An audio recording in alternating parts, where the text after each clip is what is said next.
visą laiką pastovi. Tik kompaso rodiklė gali svyruoti, o kryptis šitą stovi tvirtai. Saulė visada ten aukščiausiai. Visada čia žemiausiai. Nors nematom, bet jau apskaičiuojam ir žinom. Taigi šita kryptis, kaip pastovi, nekintanti, jinai yra vienintelė tokia kryptis. Daugiau tokių krypčių nėra. Senovėje va šita kryptis dalino pasaulį dvi lygias dalis. Ir aš jūs padalinu. Toks kalendorius veikia žiūrint ne tik į rytus, bet ir į vakarus. Ten skalė vakaruose vėl skleistinės stulpų. O Saulė daro šitai per metus. Visą laiką jinai niekur nepaklysta nuo šitos linijos ir daro taip. Rodo mums laiką. Voltmetras, ar ne? Ten padalos ir keliauja tą laiko įtampą ir vėl. Ten teka taip, eina per zenitą, leidžiasi priešingai pusėje. Nuokrypių nėra, kalendorius nebeveikia. Vidutinėse platumose. Mūsų vidutiniai platumoje beveik 90 laipsnių šitas kampas. Taigi čia galima kurti skalę. Jis veikia. Stonhendžo vietovėje, kur ne stulpai mediniai, o akmeninis toks ratas padarytas, irgi veikia kalendorius. Ten irgi tas kampas didelis.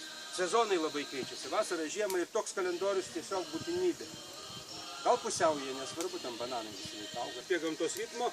Ir iš tikrųjų mūsų protėviai kūrė tokius kalendorius. Archeologai lietuviškų rūnų kalendorių ir nuo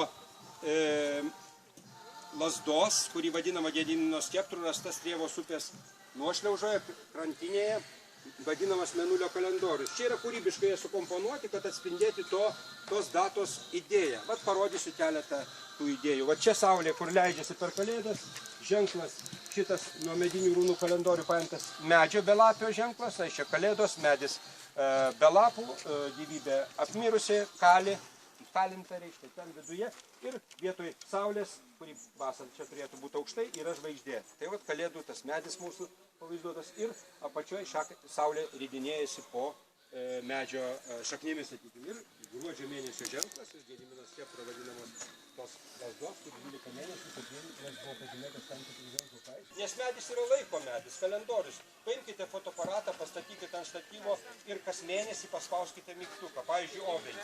Turėsite kalendorių. Paukščiai skirsis ir taip toliau. Sniegas, reiškia, medis keičiasi. Štai vėlinių kryptis. Saulė leidžiasi per vėlines, versantis žvaigždė, mirštančio žmogaus simbolis, gyvantis mėnulis mirties ženklas. Šitai nesuprasti, kokia kalendorė, ne? Jorės arba Jurginių ir Rasos šventės stulpas, kuris ir baigė. O dabar mes esame šitame laike Saulė. Leidžiasi čia, teka tenai, Saulė aukščiausiai virš medžių. Medis ne tik su lapais, bet ir dar su reiškia jau lesantis vaisius.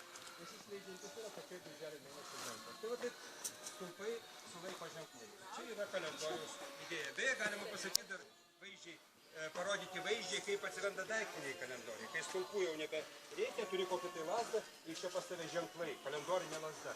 Aš galėčiau taip paprastai, pasižiūrėkit. Va taip, horizontas ar ne, kurio atžvilgiu Saulė juda, va, sudalintas stulpais, ant stulpų yra ženklai. Dabar perkelkim stulpų brūkšnius. Kokie ant jų ženklai? Nupaišykim ženklus virš to brūkšnio. Kalendoriniai ženklai.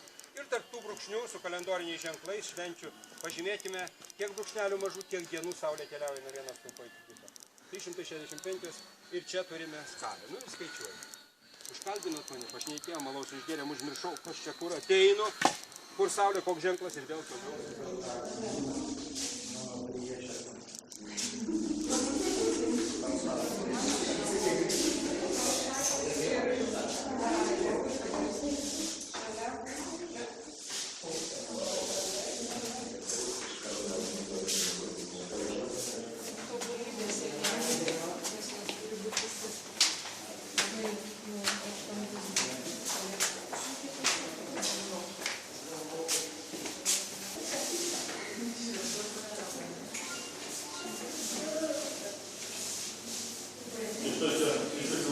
Sistema